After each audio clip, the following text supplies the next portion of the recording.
आज हम जो टॉपिक करेंगे chapter share certificate and share warrant का next topic provision relating to share certificate है। शेयर सर्टिफिकेट से रिलेटेड क्या क्या प्रोविज़न हो सकते हैं, मतलब किस तरह से एक कंपनी शेयर सर्टिफिकेट को इशू करती हैं। तो फर्स्ट है इशू और delivery of share certificate. Her company को क्या करना होता है, जब तक कि उसका कोई प्रोविज़न वगैरह में जो लॉ का कोई प्रोविज़न है या कोर्ट का कोई ऑर्डर है या ट्रिब्यूनल या किसी अथॉरिटी ने कोई ऑर्डर दिया है, तो उन सब केसेस के अलावा एक कंपनी शेयर सर्टिफिकेट अपनी सारी सिक्योरिटीज़ के लिए इशू कर सकती हैं, इधर वो ट्रांसफर्ड है या ट्रांसमिटेड है।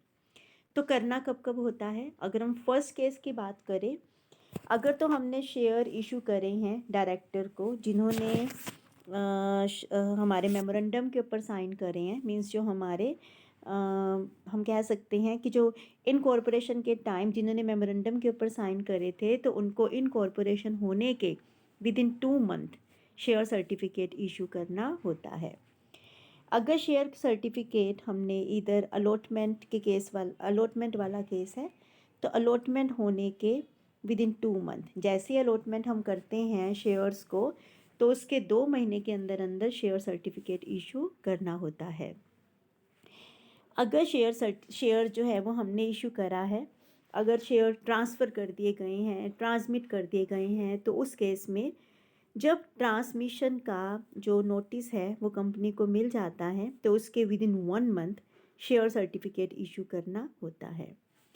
अगर केस डिबेंचर का शेयर्स में कन्वर्जन का है, तो उस केस में 6 मंथ के अंदर अंदर, जो भी अलॉटमेंट वाला केस होगा, तो अलॉटमेंट के 6 मंथ के अंदर अंदर शेयर सर्टिफिकेट को इशू करना होता है।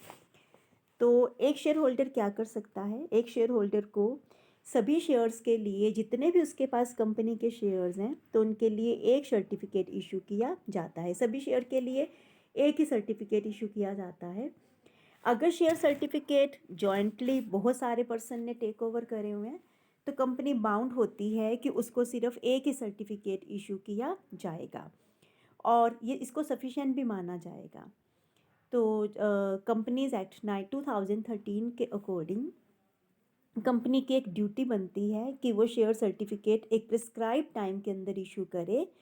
अगर वो डिफ़ॉल्ट करती हैं, तो उस केस में क्या होगा, कंपनी या जो जो भी डिफ़ॉल्ट होगा, तो उस केस में जो अलॉटी है वो कंपनी के ट्रिब्यूनल के पास इसके लिए एप्लीकेशन फ़ाइल कर सकता है। नेक्स्ट आता है issue of duplicate copy of share certificate. कोई भी company duplicate copy share certificate की इशू नहीं कर सकती है, सिर्फ उस केस के अलावा अगर वो सेटिस्फाइड हो जाती हैं कि या तो शेयर सर्टिफिकेट मिसप्लेस हो गया है या वो डैमेज हो चुका है। तो जो भी होल्डर होगा शेयर सर्टिफिकेट, उसने या तो शेयर सर्टिफिकेट को खो दिया है या वो डिस्ट्रॉय हो गया है, तो उसके लिए उसको पहले कंपनी को एप्लीकेशन भेजनी होती है, उसके साथ फ़ी भी सबमिट करनी होती है और एक डिक्लेरेशन भी करना होता है कि उसका जो सर्टिफिकेट है वो गुम हो चुका है। तो इन सर्टिफिकेट जो भी ये जो होल्डर होते हैं इन सर्टिफिकेट के, उनको एक एक उनके साथ एक इंडेमनिटी बॉन्ड होता है, उनको दिया जाता है, जो कंपनी को प्रोटेक्ट करता है कि इससे कंपनी को किसी भी तरह का फ्यूचर में लॉस ना हो सके। तो अगर सर्टिफिकेट गुम हो जाता है, तो एप्लीकेशन के रिसीव होने के बाद, फ़ी वगैरह डिक्लेरेशन रिसीव होने के बाद, फिर जो कंपनी है वो एक एडवर्टीज़मेंट करती है। अगर लॉस सर्टिफिकेट किसी पर्सन को मिलता है, तो कंपनी को वो इन्फॉर्म कर सकता है विद इन स्पेसिफाइड टाइम। अगर कंपनी को इस बारे में कोई भी इंफॉर्मेशन नहीं मिलती है जो एडवर्टीज़मेंट के अंदर टाइम स्पेसिफाई किया गया था, फिर वो होल्डर को एक डुप्लीकेट सर्टिफिकेट इशू कर सकती है और इसको अपने रजिस्टर के अंदर एंटर कर सकती हैं। अगर कोई सर्टिफिकेट फट जाता है या वो डैमेज हो जाता है, फट जाता है, डैमेज हो जाता है या वो अनरीडेबल बन जाता है, तो उस केस में कंपनी एक डुप्लीकेट सर्टिफिकेट इशू कर सकती है, लेकिन जो ओरिजिनल सर्टिफिकेट होगा वो शेयर होल्डर को कंपनी को रिटर्न करना पड़ेगा। तो इस केस में जो शेयर्स हैं, अगर वो किसी और की प्रॉपर्टी बन जाती हैं, जैसे डेथ का केस हो सकता है, बैंकरप्टी का केस हो सकता है, या एक शेयर सर्टिफिकेट का जो शेयर होल्डर है वो चाहता है कि उसको 2 या 3 सर्टिफिकेट के अंदर स्प्लिट कर दिया जाए, उसको डिवाइड कर दिया जाए, तो कंपनी डुप्लीकेट सर्टिफिकेट इशू कर सकती है। बट उसके लिए भी जो ओरिजिनल सर्टिफिकेट है वो कंपनी के पास सबमिट करना होता है। पेनल्टी, अगर कंपनी डुप्लीकेट सर्टिफिकेट को इशू करने में डीफ्रॉड करती हैं तो कंपनी उस केस में पनिशेबल होती हैं और उसके ऊपर फ़ाइन लिवाई होता है, और जो फ़ाइन लिवाई होगा वो शेयर वैल्यू के 5 टाइम्स से कम नहीं हो सकता है। और ये जो है मिनिमम इतना होगा, और मतलब 10 टाइम वो फेस वैल्यू तक भी जा सकता है, 10 करोड़ रुपीज़ तक भी, जो भी दोनों में से ज़्यादा होगा तो वो जो फ़ाइन होगा वो हर एक ऑफिसर के ऊपर जो इसने वो डिफ़ॉल्ट किया है तो उसके ऊपर उसको लिवाई किया जाता है। तो ये हैं कुछ प्रोविज़न जो एप्लीकेबल होते हैं अगर कंपनी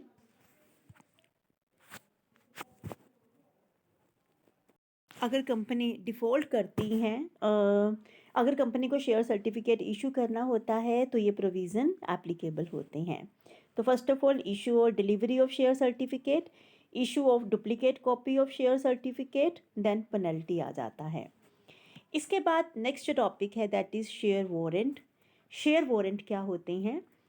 एक पब्लिक लिमिटेड कंपनी जो शेयर कैपिटल से लिमिटेड होती हैं, अगर उसके आर्टिकल के अंदर मेंशन होता है और सेंट्रल गवर्नमेंट की प्रायर परमिशन मिल जाती हैं तो वो अपने कॉमन सील के अंडर एक सर्टिफिकेट इशू कर सकती है। लेकिन ये जो सर्टिफिकेट इशू किया जाता है वो सिर्फ फुली पेड अप शेयर के बदले में किया जा सकता है। और शेयर सर्टिफिकेट, इस तरह का जो शेयर सर्टिफिकेट इशू किया जाएगा इसको हम बोलते हैं शेयर वारंट, इसको हम शेयर वारंट बोलते हैं।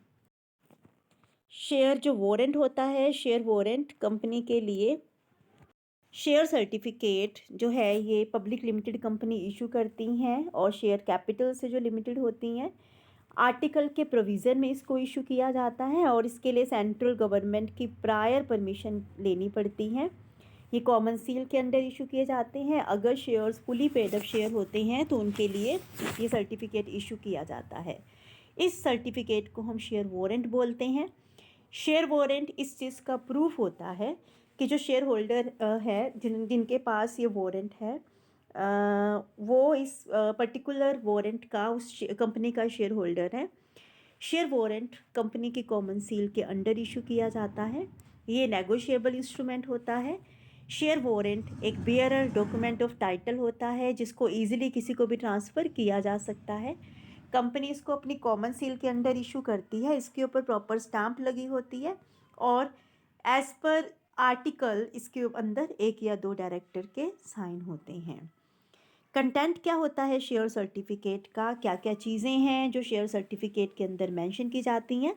फर्स्ट ऑफ ऑल, कंपनी का नेम होता है, कंपनी के रजिस्टर्ड ऑफिस का एड्रेस होता है, शेयर वारंट का सीरियल नंबर होता है, नंबर ऑफ़ शेयर्स जिनके बदले में शेयर वारंट इशू किया जा रहा है, serial number of share warrant होगा, देन वैल्यू ऑफ शेयर्स, कितनी अमाउंट के लिए शेयर को इशू किया जा रहा है, किस दिन, डेट को मेंशन किया जाता है, और इसके ऊपर 2 डायरेक्टर या अगर कंपनी का सीएस है, सेक्रेटरी है, तो उस केस में 1 डायरेक्टर और 1 सेक्रेटरी के साइन होते हैं और इसके ऊपर कंपनी की कॉमन सील लगी होती हैं। शेयर इशू जो वारंट इशू किया जाता है तो इसकी कंडीशंस क्या क्या होती हैं? सबसे पहले तो शेयर वारंट एक पब्लिक कंपनी के थ्रू इशू किया जाता है जो लिमिटेड बाय शेयर है, तो एक प्राइवेट कंपनी शेयर वारंट को इशू नहीं कर सकती है। ये सिर्फ तभी इशू किया जा सकता है अगर कंपनी के आर्टिकल के अंदर मेंशन है। शेयर वारंट तभी इशू किया जा सकता है अगर सेंट्रल गवर्नमेंट की प्रायर परमिशन मिल चुकी है। उसके बाद आता है कि एक जो शेयर सर्टिफिकेट है वो वैल्यू ऑफ शेयर के लिए इशू नहीं किया जा सकता है। तो ये जो शेयर सर्टिफिकेट इशू किया जाएगा वो सिर्फ बेयरर को इशू किया जाता है, और जो शेयर्स होते हैं उस केस में उनको ईजिली ट्रांसफ़र किया जा सकता है बाय डिलीवरी। शेयर वारंट की डिलीवरी से ही शेयर ट्रांसफ़र हो सकते हैं। लेकिन अगर कंपनी के आर्टिकल के अंदर कुछ भी मेंशन नहीं है इसके रिगार्डिंग तो कंपनी शेयर वारंट इशू नहीं कर सकती हैं। तो इस तरह से एक कंपनी शेयर वारंट इशू कर सकती है इन कंडीशंस को फुलफ़िल करते हुए। तो अगर कंपनी शेयर वारंट इशू कर देती हैं तो हम एक थोड़ा सा एक डिफरेंस देख लेते हैं सबसे पहले तो, कि शेयर सर्टिफिकेट और शेयर वारंट के बीच में क्या डिफरेंस होता है। तो शेयर सर्टिफिकेट दोनों तरह के शेयर्स के लिए इशू हो सकता है, इधर वो फुली पेड अप है या वो पार्शली पेड अप है। लेकिन जो शेयर वारंट होते हैं इनको इशू किया जाता है सिर्फ फुली पेड अप शेयर्स के बदले में। कंडीशंस क्या होती हैं? शेयर सर्टिफिकेट हर एक कंपनी इशू करती है, चाहे पब्लिक है, प्राइवेट है, जिसके पास शेयर कैपिटल है, और इसके लिए कोई ऐसी स्पेशल प्रायर परमिशन की रिक्वायरमेंट नहीं होती हैं। लेकिन जो शेयर वारंट है वो सिर्फ पब्लिक कंपनी के थ्रू ही इशू किया जा सकता है जिनकी शेयर कैपिटल है, और कंपनी के आर्टिकल के अंदर जो भी शेयर वारंट के बारे में वो सारी इन्फॉर्मेशन होनी चाहिए, और कंपनी को सेंट्रल गवर्नमेंट की कंसेंट लेना भी ज़रूरी होता है। ट्रांसफ़र, कंपनी के जो शेयर सर्टिफिकेट्स होते हैं उनको एक अप्रोप्रिएट मैनर में ट्रांसफ़र किया जाता है, मतलब एक क्योंकि रिटन डॉक्यूमेंट होता है उसके साथ इसको ट्रांसफ़र किया जा सकता है। लेकिन शेयर वारंट क्या होता है, क्योंकि ये नेगोशिएबल इंस्ट्रूमेंट होता है तो डॉक्यूमेंट के ट्रांसफ़र के साथ ही शेयर्स की ट्रांसफ़र भी हो जाती हैं। Qualification shares of director, qualification share of director, जो क्वालिफिकेशन शेयर होते हैं कि शेयर सर्टिफिकेट का जो नंबर होगा इसके अंदर जो हमने डायरेक्टर को इशू करे हैं क्वालिफाइड शेयर्स की फॉर्म में, तो वो नंबर भी शेयर वारंट के अंदर इंक्लूड होता है। लेकिन अगर हम शेयर वारंट की बात करें तो उसके अंदर क्वालिफिकेशन शेयर्स का नंबर इंक्लूड नहीं होता है।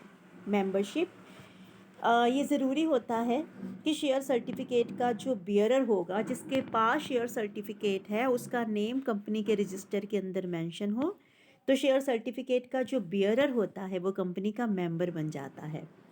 लेकिन जब एक कंपनी शेयर वारंट इशू करती है तो वो जो शेयर होल्डर का नेम है वो कंपनी के रजिस्टर में से काट दिया जाता है, और शेयर सर्टिफिकेट का जो बियरर है वो फिर कंपनी का मेंबर नहीं रहता।